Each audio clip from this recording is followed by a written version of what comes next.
8th. Welcome to today's session. This is Sana Khan, your mathematics master teacher from Vedantu. So, how are you all? I hope that you guys are doing good.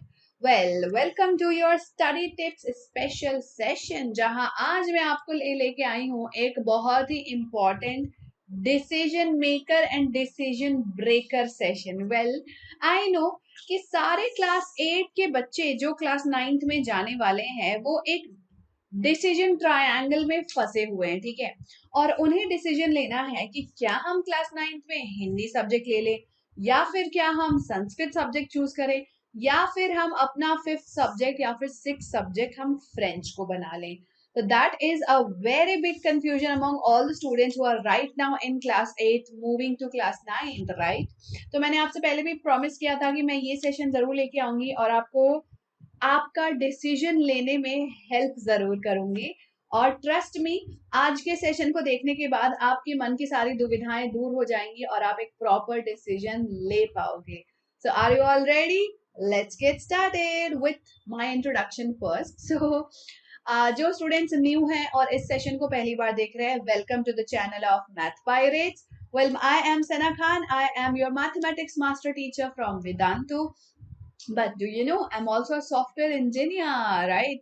So I am an engineer come teacher who is teaching mathematics. But yes, for me, what matters the most is my students and Pani Puri. So my students call me Didi, Didu, Akka, Appi. तो आप भी मुझे इस नाम से बुला सकते हैं बच्चों। Now, आप जिस चैनल पर हैं वेदांतु मैथ पायरेट्स, वहां हम क्लास 6, 7, 8 के मैथमेटिक्स की पढ़ाई करते हैं। तो अगर आप इस चैनल पे न्यू हैं तो सब्सक्राइब जरूर कर लीजिएगा। अगर पुराने हैं तो अपने फ्रेंड्स के साथ शेयर जरूर करिए और उनको भी इस चैनल में बुला लीजिए।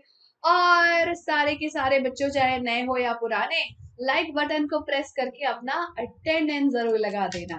Okay guys, now let's begin with the decision maker session. और डिसीजन बनाने के लिए सबसे इंपॉर्टेंट क्या होता है, हमें पता होने चाहिए प्रोज एंड कॉन्स, यानी benefits and disadvantages of choosing any subject, है ना। तभी तो हम चूज करेंगे कि बेनिफिट ज्यादा है या फिर डिसएडवांटेज ज्यादा है। अगर बेनिफिट ज्यादा है तो चूज कर लेंगे, पता चला डिसएडवांटेज ही ज्यादा है और हम बेकार का चूज कर रहे हैं, है ना। तो मैं तीनों ही सब्जेक्ट के आपको एडवांटेजेस और डिसएडवांटेजेस बताने वाली हूँ, एक प्रॉपर कंपैरिजन करेंगे हम, and then your decision will become super easy. So let's begin. Now, starting with Hindi, हमारी मातृभाषा और बेसिकली सबसे ज्यादा बोले जाने वाली लैंग्वेज इंडिया में। सो अगर आप हिंदी सब्जेक्ट चूज करते हो तो आपको क्या क्या बेनिफिट्स मिलेंगे। Okay, so first of all, Hindi subject को चूज करने का सबसे अच्छा बेनिफिट जो आपको मिलेगा कि we are already very familiar with the language and it is like a local language for us, और thus उसको मेमोराइज करना आसान होता है, ठीक है।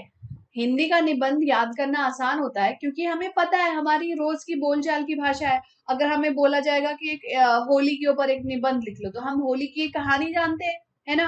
होलिका दहन की कहानी जानते हैं, होली में जो रंग खेले जाते हैं उसकी कहानी जानते हैं। तो हम उसके ऊपर एक कहानी बना सकते हैं अपने उस शब्दों में, क्योंकि हमारे शब्द ही हिंदी के होते हैं ना, हमारी लोकल लैंग्वेज है हिंदी। तो इसलिए हमें एक बेनिफिट मिलता है क्योंकि हमें हिंदी ऑलरेडी आती है बचपन से, है ना। It is a common language, दस एनीवन कैन टीच। हिंदी जो है वो हमारे मम्मी पापा को भी बहुत अच्छे से आती है, हमारे दादा दादी को भी बहुत अच्छे से आती है, हमारे घर के लगभग सभी लोगों को बहुत अच्छे से आती है ना। तो फिर कोई भी अगर मान लो मुझे डाउट आ रहा है कि यार मतलब इस सेंटेंस को मैं प्रॉपरली फ्रेम कर रही हूँ कि नहीं, मुझे समझ में नहीं आ रहा, तो मैं अपनी मम्मी से भी पूछ सकती हूँ, अपने दीदी भैया से भी पूछ सकती हूँ, अपने पापा से भी पूछ सकती हूँ, अपने टीचर से भी पूछ सकती हूँ। तो क्योंकि वो कॉमन लैंग्वेज है, हमारे डाउट्स आसानी से कोई भी क्लियर कर सकता है ना। Hindi is also an option in class 11th। Hindi choose करने का फायदा ये है कि क्लास 11th में मेन सब्जेक्ट के तौर पे हिंदी काउंट होता है। तो अगर आप 9th और 10th में हिंदी पढ़ते हो तो ऐसा नहीं कि आप उसको एडिशनली पढ़ रहे हो, बस वही पढ़ रहे हो एक्स्ट्रा सब्जेक्ट की तरह। It is going to be your main subject, ठीक है। वो आपका मेन सब्जेक्ट बन जाएगा अगले साल क्लास 11th में। सो अच्छी बात है ना। Similarly, there are future career options also if you do PhD. Hindi में आप मास्टर्स कर सकते हैं, आप पीएचडी कर सकते हैं, आप हिंदी के लेक्चरर बन सकते हैं, टीचर बन सकते हैं, साहित्यकार बन सकते हैं, आप लेखक बन सकते हैं, बहुत कुछ बन सकते हो, ठीक है।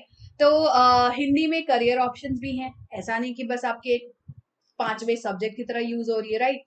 सो हिंदी के ये सारे बेनिफिट्स हैं जो मैंने आपको बता दिए, और ये आपको शायद थोड़े थोड़े पता ही होंगे। अब हम देखते हैं कि हिंदी में नुकसान क्या होते हैं। वेल, 9th और 10th की हिंदी जो है वो 6 to 8 के कंपैरिजन में काफी ज्यादा टफ होती है।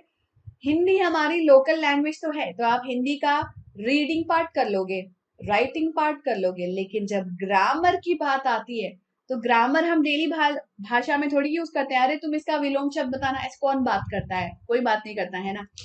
तो ग्रामर जो है वो टफ होती है, और 9th 10th की हिंदी काफी टफ होने वाली है, मैं पहले से आपको बता दे रही हूँ।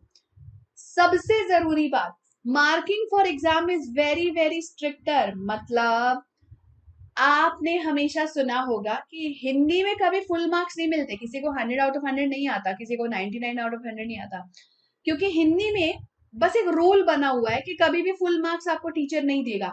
निबंध आपने कितना भी अच्छा क्यों ना लिखा हो, आपको 5 में से 4.5 ही मिलेगा, परफेक्ट बना ही नहीं सकते आप कोई भी।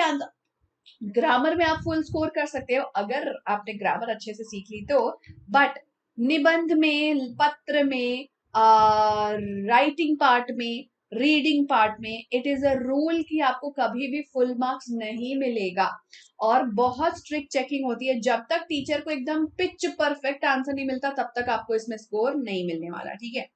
There are a lot of nuances like sandhi, पर्यायवाची शब्द and विलोम शब्द and so many things. तो इनको nuances नहीं बोलना चाहिए, but हाँ, they are very tough.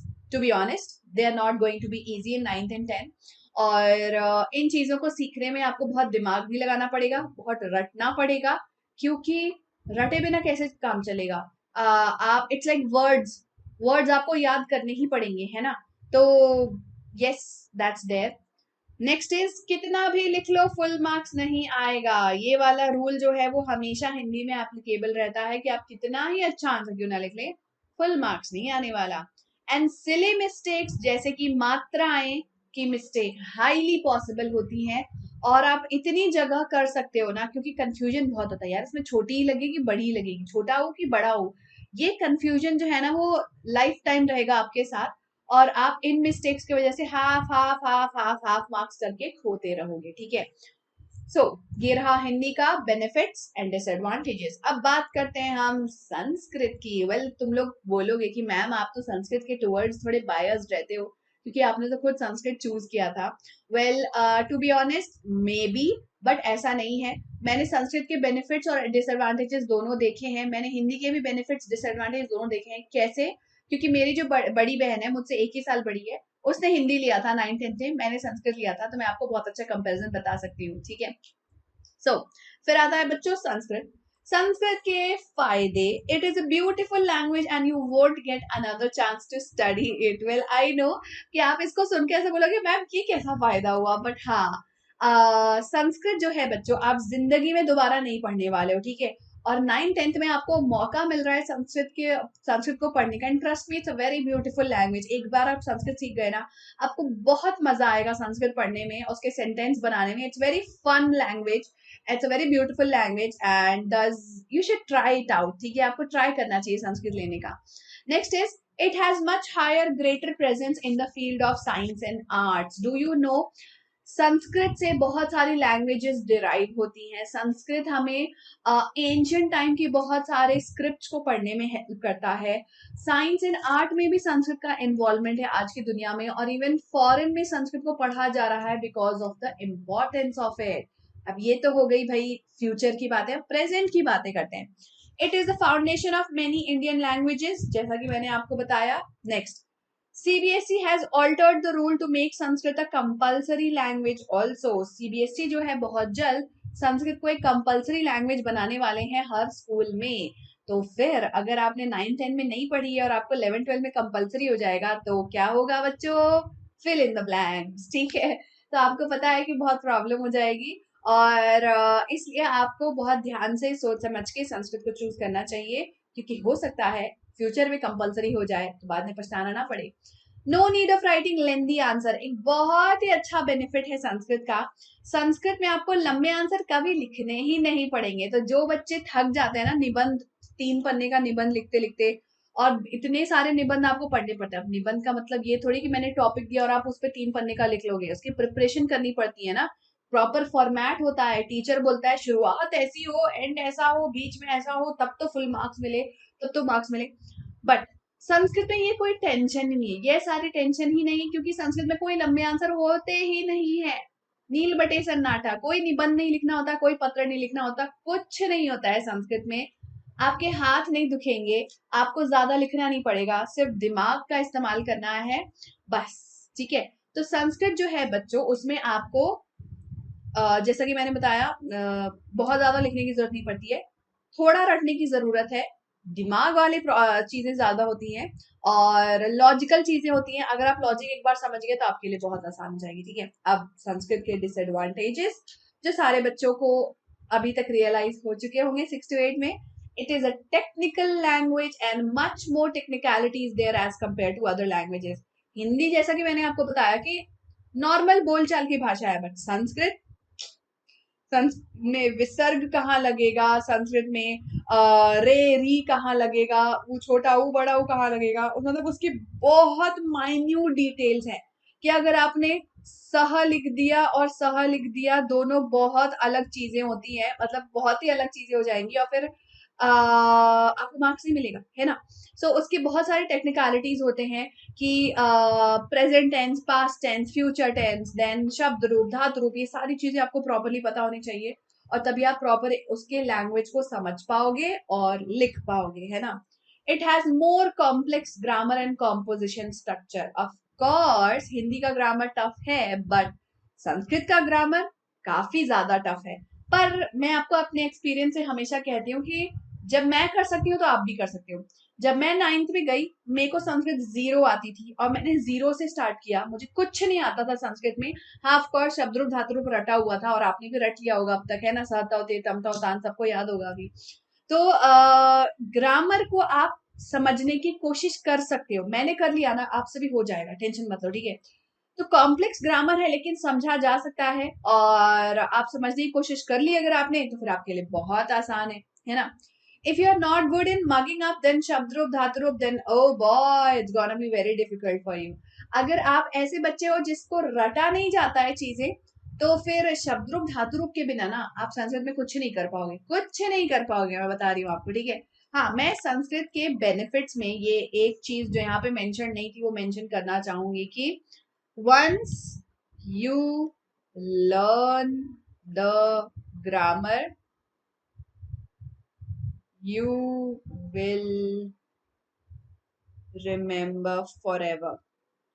So Sanskrit language का एक साइंटिफिकली प्रूवन फैक्ट है कि अगर आप संस्कृत एक बार याद कर लेते हो तो आप कभी उसको भूलोगे नहीं। Do you know that?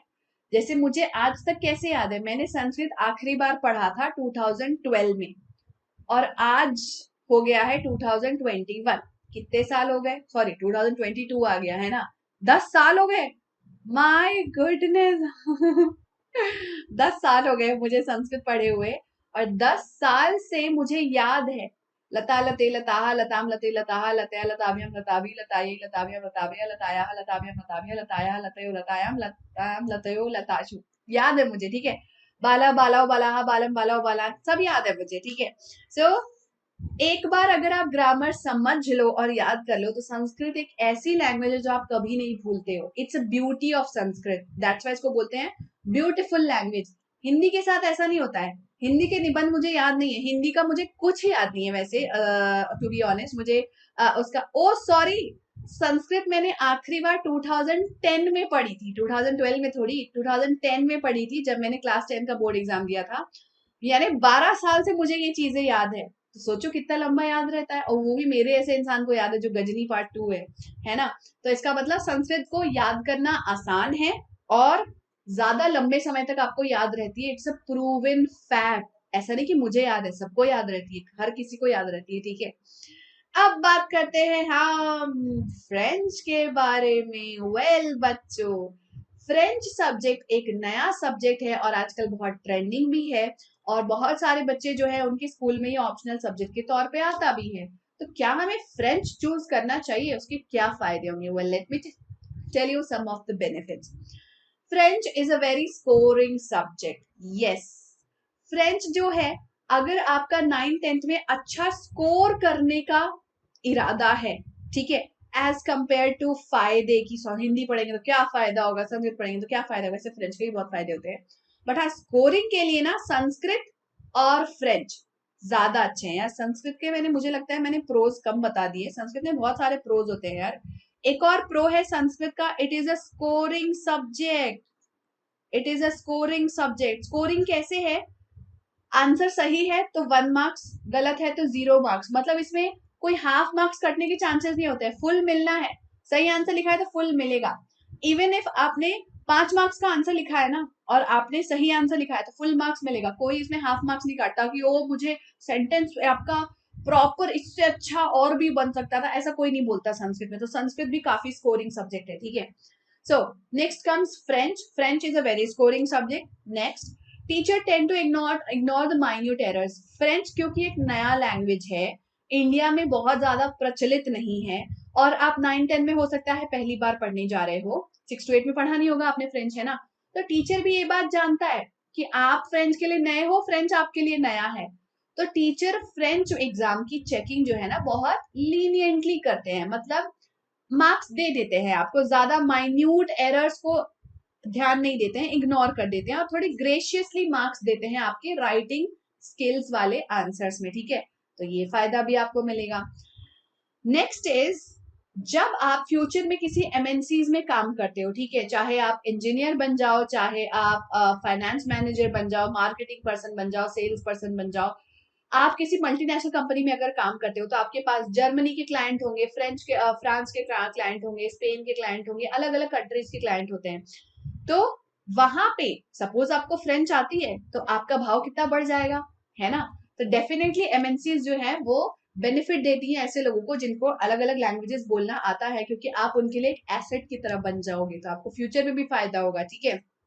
Next, अगर आप मास्टर डिग्री करने जा रहे हो किसी फ्रेंच स्पीकिंग कंट्रीज में, नेशंस में, तो आपको तो बहुत ही ज्यादा फायदा हो जाएगा फ्रेंच सीखने का, है ना। क्योंकि सपोज आप ऐसी कंट्री में रह रहे हो जहां फ्रेंच बोली जाती है और वहां आपको फ्रेंच आता है, तो आपका कॉन्वर्सेशन कितना आसान हो जाएगा, आपकी डेली लाइफ कितनी आसान हो जाएगी, आपकी पढ़ाई कितनी आसान हो जाएगी, है ना। और ऑफ कोर्स मास्टर डिग्री तो बहुत सारे बच्चे करते ही हैं, एमएस करते ही है फॉरेन से। सो एट दैट टाइम आपके लिए फ्रेंच जो है काफी बेनिफिशियल रहने वाली है। तो पहला फायदा कि आपको स्कोरिंग आसानी से मिल जाती है, टीचर जो है वो गलतियां जनरली इग्नोर कर देते हैं, एंड फ्यूचर में भी आपके फ्रेंच सब्जेक्ट काम आएगा आपको एमएनसीज में जॉब दिलाने के लिए या फिर मास्टर डिग्री करने के लिए। तो है ना बढ़िया लैंग्वेज, है ना। अब इसके थोड़े थोड़े से नुकसान होते हैं, क्योंकि ये नया लैंग्वेज है, आपने कभी पढ़ा नहीं है और आप क्लास 9 में पहली बार पढ़ने वाले हो, तो ऑफ कोर्स आपके लिए टफ होगा भाई। बेसिक से आपको सीखना होगा, कॉन्जुगेशन, टेंसेस, और नई लैंग्वेज को मेमोराइज करना मुश्किल है ना, मतलब ऐसा कुछ जो आपने बचपन से सुना ही नहीं है।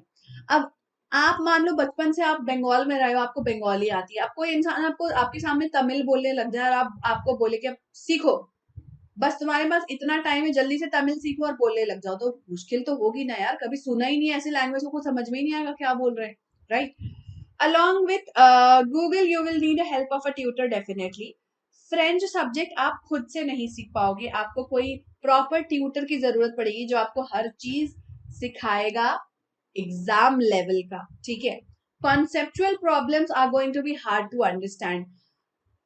जब आपको खुद से सेंटेंस फ्रेम करना पड़ेगा, जब आपको किसी पैराग्राफ का कॉन्सेप्ट समझना पड़ेगा और फिर उसके ऊपर आंसर लिखने पड़ेंगे, तो बहुत दिमाग लगेगा। क्योंकि वंस अगेन ऐसी लैंग्वेज जैसे हम बोलते हैं अरे चाइनीज लैंग्वेज में लिखा है क्या, कुछ समझ नहीं आ रहा है, तो ऐसी फ्रेंच लैंग्वेज में लिखा है क्या, कुछ समझ नहीं आ रहा है, वैसी वाली बात हो जाएगी आपके साथ, क्योंकि आपने कभी उस लैंग्वेज को पहले देखा नहीं है, एब्सोल्युटली न्यू है। तो बहुत सारी नई नई चीजें आएंगी, तो of course it's going to be a little tough, ठीक है। Next, it is not added as an option in class 11th and 12th, thus you have to take mathematics in these classes। 9th और 10th में mathematics पढ़ने का एक नुकसान भी है कि 11th और 12th में, सॉरी क्या बोल रही हूँ मैं, 9th और 10th में फ्रेंच पढ़ने का एक नुकसान भी है क्योंकि 11th और 12th में फ्रेंच नहीं होती है। तो 9th और 10th ने पढ़ा, बहुत मेहनत की, स्कोर किया, लेकिन टाटा बाय बाय। जैसे मैंने संस्कृत को बहुत पढ़ा, खूब उसमें स्कोर किया और अपने आप को खूब स्ट्रांग बना लिया, लेकिन 11th 12th में मैंने संस्कृत को टाटा बाय बाय बोल दिया। 11th 12th में मेरा 5वां सब्जेक्ट था कंप्यूटर साइंस, और फिर मुझे शुरुआत से कंप्यूटर साइंस पढ़ना पड़ा जब मैं क्लास 11th में गई। तो that way is going to be a foolish decision, है ना। अगर आपको ऑलरेडी 9 10 में संस्कृत आती है तो आप 11 12 में संस्कृत ही ले लो ना, ज्यादा बेनिफिट में रहोगे, क्योंकि ऑलरेडी आपके बेसिक स्ट्रांग हो चुके हैं। So take a decision like that. मैंने कंप्यूटर साइंस इसलिए लिया था क्योंकि मेरा एम था सॉफ्टवेयर इंजीनियर बनने का, तो मुझे कंप्यूटर साइंस लेना ही था और मैंने लिया। बट अगर आपका एम है नहीं है सॉफ्टवेयर इंजीनियर बनने का, तो आप संस्कृत या फिर हिंदी को कैरी फॉरवर्ड कर सकते हो, लेकिन फ्रेंच को कैरी फॉरवर्ड नहीं कर पाओगे। बट हाँ, क्लास 10th में अच्छा स्कोर कर पाओगे। Okay, so guys, which one are you going to choose? चलो मैं एक समरी बना देती हूँ आपके लिए, ताकि आपके लिए चूज करना थोड़ा आसान हो जाए, ठीक है। अगर आप हिंदी लेते हैं तो हिंदी पढ़ना आसान है, हिंदी के डाउट सॉल्व करना आसान है, और बस आई थिंक हिंदी को पढ़ना आसान है, यही बोला जा सकता है। हाँ, लेकिन हिंदी को लेने के नुकसान ये है कि ये स्कोरिंग सब्जेक्ट नहीं होता है, मार्क्स बहुत कटते हैं, बहुत लंबे आंसर लिखने पड़ेंगे आपको जिंदगी भर, मात्राओं की बहुत गलतियां होती रहती हैं, and you are going to basically not enjoy learning the grammar part of it, ठीक है। संस्कृत के फायदे ये हैं, काफी स्कोरिंग सब्जेक्ट है, एक बार समझ में आ गई तो जिंदगी भर आप हर क्वेश्चन बना पाओगे, एक बार याद कर लिया तो जिंदगी भर आपको याद रहेगी, 12 साल बाद भी। तो आपको कभी चिंता नहीं करनी है कि 11 12 में कहीं आप भूल तो नहीं जाओगे। So Sanskrit is not that difficult, और बहुत लिमिटेड सिलेबस होता है उसका, अनलिमिटेड नहीं होता है। जैसे हिंदी क्या है ना, अनलिमिटेड है, निबंध में कुछ भी आ सकता है। कल को बोलेगा रशिया और यूक्रेन की लड़ाई के बीच में निबंध लिखो, कहाँ से लिखेंगे भाई, हमें टॉपिक के बारे में ज्यादा पता ही नहीं है, तो मुश्किल हो जाती है ना। बट संस्कृत में बहुत लिमिटेड सिलेबस है, जो सिलेबस दिया है उसी में से क्वेश्चन आएगा, वही ग्रामर आएगा, वही रीडर आएगा, वही राइटिंग आएगा, कुछ एक्स्ट्रा दिमाग नहीं लगाना पड़ता है, ठीक है। हाँ, अब संस्कृत के नुकसान क्या है, उसको समझना ही मुश्किल है। मतलब समझ में आ गया उसकी बात तो जिंदगी आसान है, लेकिन समझना मुश्किल है।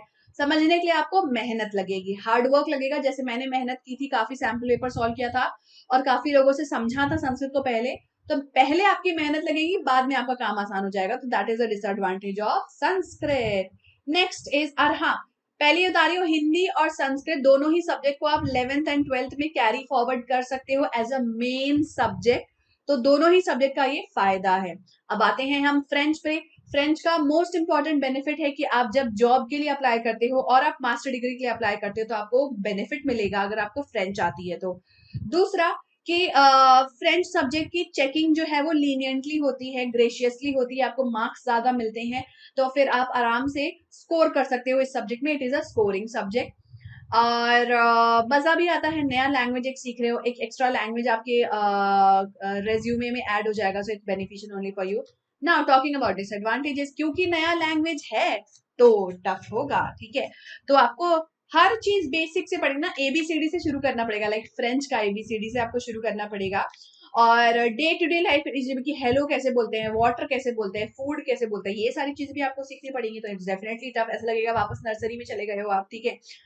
और दूसरा कि उसके ग्रामर जो है थोड़ा टफ होता है। तीसरा कि अगर आपको कॉन्सेप्चुअल प्रॉब्लम्स दे दिए जाएं तो आपको फ्रेंच में बहुत अच्छा होना पड़ेगा उसे समझने के लिए। So these are some of the disadvantage. और हाँ, बहुत सारे स्कूल में 11th एंड 12th में फ्रेंच नहीं होता है, तो this can also be a disadvantage for you. Now I think आप वेरी वेल चूज कर सकते हो इन तीनों में से एक subject based on how you are. अगर आप हिंदी में बहुत अच्छे हो, आपका ग्रामर बहुत अच्छा है और आप निबंध लिखने में अच्छे हो, तो आप हिंदी ले लो, कोई टेंशन नहीं। अगर आप मेरी तरह हो जिसको लंबे आंसर लिखने में प्रॉब्लम होती है, निबंध जैसी चीज हम कितनी भी अच्छी कर ले, हम स्कोर नहीं कर पाते। जैसे मेरा एम था 10th में स्कोर करना 100%, ठीक है।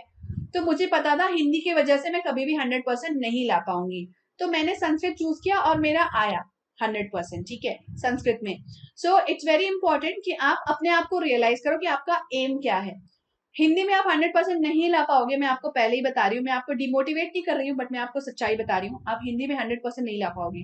तो अगर आपका 100% लाने का एम है तो आप हिंदी मत लेना, संस्कृत ले लेना।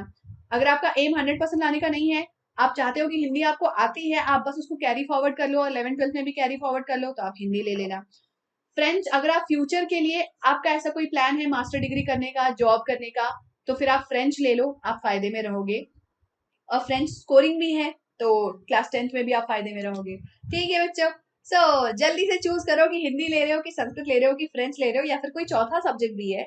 चूज करो और मुझे कमेंट करके बताना फटाफट से कि which subject you are going to choose in class 9 right now. Live chat में मत बताना, कमेंट सेक्शन में बताना ताकि मैं पढ़ सकूं आपके रिप्लाई। ठीक है, और हर एक बच्चे का मुझे जवाब चाहिए कि आप कौन सा सब्जेक्ट चूज करने वाले हो। ठीक है मेरे प्यारे बच्चों, so yes, that's all for the day. Now as you all know, Vedantu has started the pre-booking for the next year as well. तो प्यारे बच्चों, अगर आपने अभी तक एनरोल नहीं किया है तो जल्दी से एनरोल करिए। From the month of April मेरी न्यू बैचेस स्टार्ट हो रही हैं। अब क्या आपको मेरी बैचेस का नाम पता है? पता है, मैं बता देती हूँ। तो 4th ऑफ अप्रैल से 4 अप्रैल से मेरी क्लासेस शुरू हो रही हैं और मेरी क्लास का नाम है 7A। क्लास 7 का पहला सेक्शन मेरे ही नाम पे बना है बच्चों। ठीक है, तो 7A इज माई सेक्शन। अगर आप 7A में हैं तो आप मेरे बच्चे हैं। लेकिन हाँ, 7A हिंग्लिश। और हाँ, इस साल एक और फायदा है कि मेरी जो बैचेस हैं वो हिंग्लिश है, यानी हिंदी प्लस इंग्लिश है। तो हिंदी वाले बच्चे भी आ सकते हैं, इंग्लिश वाले बच्चे भी आ सकते हैं। बल्ले बल्ले, दोनों बच्चों के लिए it's a benefit. Also 8B section भी मेरा है और 8B को मैं पढ़ाने वाली हूँ। तो आ जाओ भाई जल्दी से, इंतजार किस बात का है। 7A एंड 8B फटाफट से एनरोल करिए और मिलके मचाते हैं और स्कोर करते हैं 100 और 100 इस साल मैथमेटिक्स में। ठीक है, सो प्री बुकिंग जल्दी से एनरोल करो। आपको फुल सिलेबस की पढ़ाई करने मिलेगी लाइव ऑनलाइन क्लासेस के फॉर्म में। डिटेल्ड कॉन्सेप्ट्स पढ़ाऊंगी मैं आपको, क्विजेस करवाऊंगी मैं आपको, आपके सारे डाउट्स भी सॉल्व करेंगे हम। आपको रिप्लेस भी मिलेंगे और रिप्लेस में लाइव क्विजेस भी मिलेंगे। आपको नोट्स भी देंगे, आपको तत्वा की बुक भी देंगे हम फ्री में इसी सब्सक्रिप्शन के अंदर। आपके सारे डाउट सॉल्व किए जाएंगे डाउट सॉल्विंग सेशन के थ्रू। आपको क्लास टीचर्स मिलेंगे हर सेशन में आपका डाउट सॉल्व करने के लिए। आपको होमवर्क असाइनमेंट मिलेंगे, वर्कशीट असाइनमेंट मिलेंगे, सब्जेक्टिव एंड ऑब्जेक्टिव टेस्ट मिलेंगे। सब कुछ होगा बच्चों अनलिमिटेड एक्स्ट्रा क्लासेस के साथ in and many more things. We nurture मिलेगा आपको, एक्स्ट्रा करिकुलर एक्टिविटीज मिलेगी, क्या नहीं मिलेगा, बहुत कुछ मिलेगा। ठीक है, तो टेंशन मत लो, बस जल्दी से ज्वाइन करो क्योंकि 4 अप्रैल से मेरी क्लासेस शुरू हो चुकी है, ज्यादा टाइम नहीं बचा है। तो एनरोल करने के लिए लिंक आपको इस वीडियो के डिस्क्रिप्शन में दिया हुआ है, उस लिंक पर जाइए, वेबसाइट खुलेगी। क्लास 6, 7, 8, 9, 10 किसी भी क्लास का बच्चा एनरोल कर सकता है मेरा कूपन कोड यूज करके। मेरा कूपन कोड क्या है? SKPRO। तो जल्दी से एनरोल करो और मिलते हैं 4th ऑफ अप्रैल को with our first class. Okay guys, thank you so much for joining in. Like button को प्रेस करना मत भूलना और do subscribe to the channel if you are new here. Bye bye bye guys.